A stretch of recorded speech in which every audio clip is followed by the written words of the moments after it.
Salut, moi c'est Vanille et aujourd'hui je t'embarque dans un tuto pas à pas du crop top multifonction. Celui-ci a été le sujet de ma dernière vidéo. J'ai d'abord cherché sur YouTube quelqu'un qui l'aurait peut-être fait, mais non. Donc me voici dans ce challenge qui est de créer le patron de ce crop top. C'est une grande première pour moi, alors croisons les doigts pour que tout se passe bien. J'ai choisi de faire le point le plus simple pour que ce soit accessible à tous. Puis pas besoin de faire trop d'effets dans les mailles étant donné qu'il peut se porter déjà de plein de manières. Allez c'est parti. Tout d'abord, commençons par le matériel à avoir. Personnellement, j'ai acheté 11 pelotes de coton blanches. Si vous choisissez de la laine, ça risque de ne pas être très agréable en été. En ce qui concerne le diamètre du crochet, c'est écrit en général sur la pelote. Ici, on a le crochet numéro 4, ce qui permet d'avoir une maille pas trop large ni trop serrée.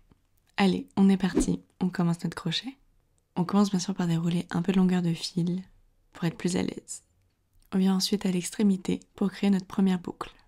Pour ça, rien de plus simple, on fait un tour et on vient passer un bout du fil à l'intérieur. Et quand on tire, ça va bloquer notre première boucle.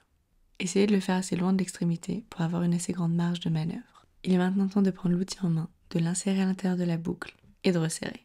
Nous allons commencer par faire des mailles en l'air, qui consistent à faire un tour autour du crochet et rentrer à l'intérieur de l'autre boucle notre fil. Ça va nous permettre de construire l'extrémité de notre top, et donc notre base. Le nombre de mailles en l'air qu'on va faire va dépendre de la largeur que vous souhaitez à votre bandeau. Pour votre première maille en l'air, mettez de côté le fil qui est coupé. Attrapez votre fil qui est rattaché à la pelote, faites un tour du crochet de l'arrière vers l'avant, et ensuite avec votre crochet, venez attraper le fil qu'on vient d'enrouler pour le rentrer à l'intérieur de la première maille. On vient ensuite répéter le même mouvement jusqu'à obtenir la longueur souhaitée, qui n'est autre que la largeur de notre bande. Personnellement, j'ai choisi une largeur de 15 cm, ce qui me permet de recouvrir un minimum ma poitrine.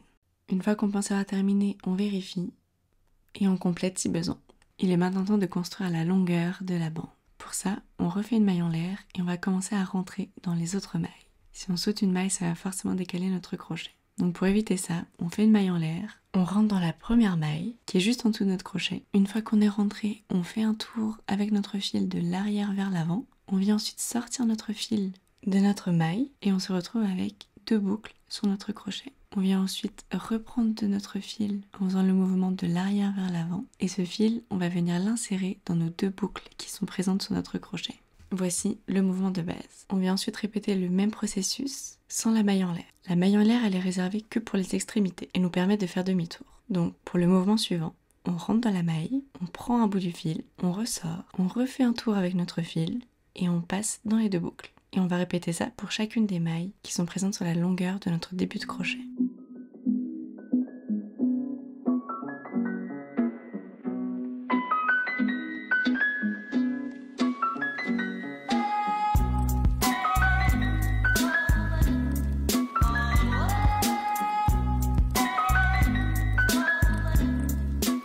N'oubliez pas d'aller jusque la dernière maille et là vous venez de faire 2 rangs.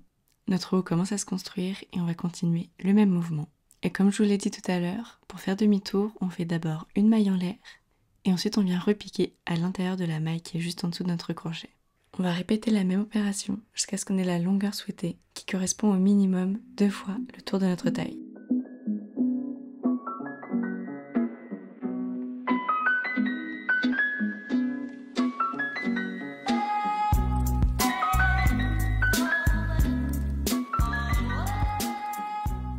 Voilà, je vous montre ce que j'obtiens avec une pelote. Personnellement, pour faire ma grande bande autour de moi, j'ai utilisé environ 5 à 6 pelotes. On va donc continuer comme ça jusqu'à la longueur souhaitée. Et pour accorder les pelotes, rien de plus simple, on fait un nœud et on continue. On viendra ensuite les cacher par la suite.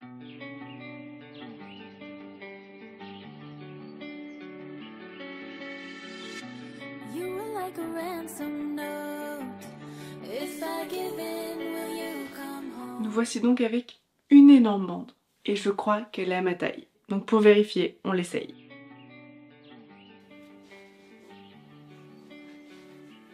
Et maintenant, une fois qu'on peut l'attacher avec une petite marge, j'ai perdu mon crochet. Surtout ne faites pas ça.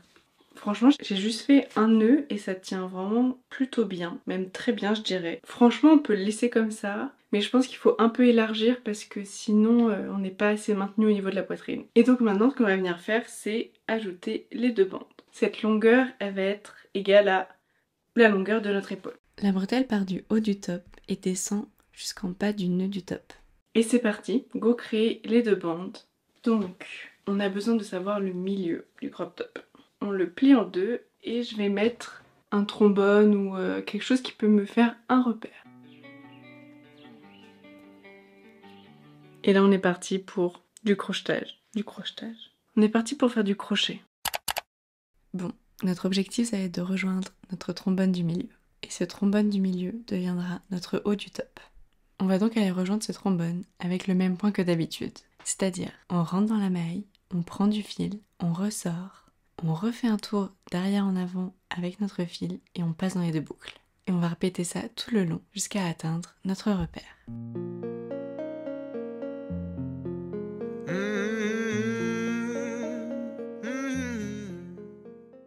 Nous allons donc bientôt rejoindre notre repère du milieu. Avant ça, j'ai effectué d'autres repères. J'ai mis 2 autres repères de part et d'autre du milieu avec un espace de 4 mailles qui correspond à 2-3 cm. Ce qui nous évitera de coller nos 2 bretelles. J'ai ensuite pris un autre repère qui correspond à la largeur que je souhaite pour cette bretelle. Et ça, vous avez juste à reprendre ce repère sur vous. En général, ça correspond à peu près la largeur du top, c'est-à-dire 10-12 cm.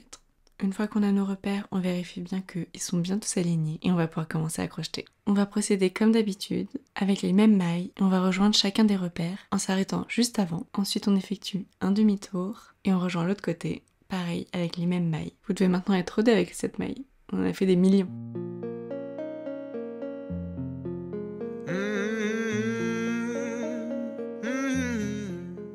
Une fois arrivé au bout, on twiste notre projet, on n'oublie pas la maille en l'air, et on est parti pour faire toute la bretelle.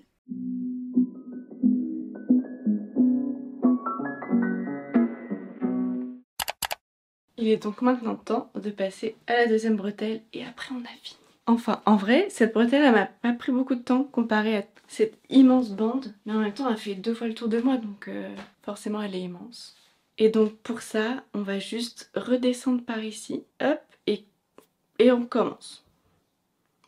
Moi je la fais un peu dépasser parce que je trouve ça joli. Donc pour la mesure de la manche, vous checkez et en fait, ça vous arrive plus bas ici. Pour faire l'autre côté de la manche, on va tout simplement aller rejoindre notre point de repère au milieu. Et pour ça, on va aller faire une maille coulée. On va rentrer dans notre première maille, prendre du fil, en ressortir. Et ensuite, au lieu de reprendre du fil, on va aller directement prendre la boucle qu'on a déjà faite et l'insérer dans la 2e. On va aller avancer comme ça tout du long jusqu'au repère.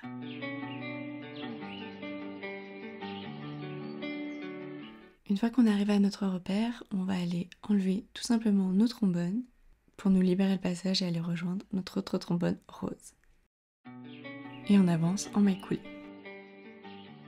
J'enlève ensuite le trombone rose pour pouvoir passer et une fois que je suis passée, je vais le remettre à la même place. Et ensuite, on va aller faire pareil que pour l'autre. On va aller venir zigzaguer entre nos 2 repères en faisant notre maille habituelle, une maille serrée. Donc la maille serrée, c'est on rentre, on prend du fil, on ressort, on reprend du fil et ensuite on va passer notre fil dans les 2 boucles. Et on va aller faire ça jusqu'à la même longueur que l'autre bretelle.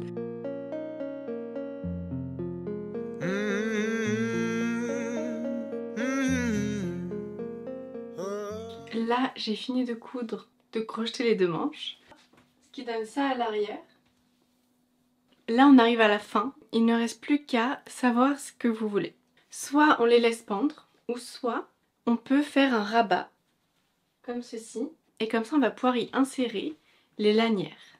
Bien sûr, cette taille, elle doit aussi correspondre à la largeur de notre grande bande qu'on a fait tout à l'heure. Personnellement, je trouve ça très joli, hein. Mais c'est juste que j'ai envie d'avoir la possibilité de faire différentes manières d'assemblage, même si juste comme ça on peut faire tout ce qu'on veut en soi. Mais c'est juste qu'on aura des bandes qui vont dépasser à certains moments. Hop, on peut enlever nos marqueurs, ils ne servent plus à rien. Si tu veux le laisser comme ça et pas faire de repli, t'as juste à tirer ton fil, le couper, ça va le bloquer. Et ensuite tu vas faire un nœud avec ce même fil et le passer dedans pour le cacher. J'ai donc replié mes bretelles de la largeur de ma grande bande. Pour savoir si c'est la bonne taille, je l'ai attachée avec une épingle à nourrice pour ensuite l'essayer.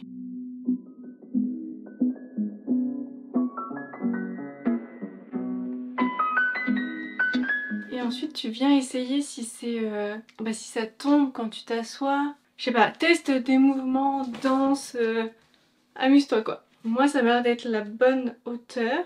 Là, vu que ça tombe mais un tout petit peu, peut-être que... Donc je pense que je vais resserrer de 1 ou 2 mailles maximum. Et maintenant, on va aller crocheter tout ça. Tu te munis de ta plus belle épingle.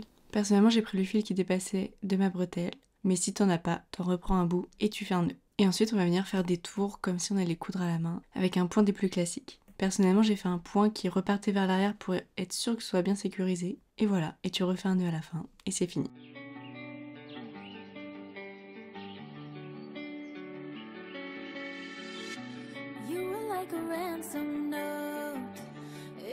Et bien sûr, tu fais la même chose des deux côtés. On va maintenant s'attaquer à la dernière étape, couper et cacher les fils. J'ai d'abord fait un nœud à ce que je pouvais pour pouvoir sécuriser les fils.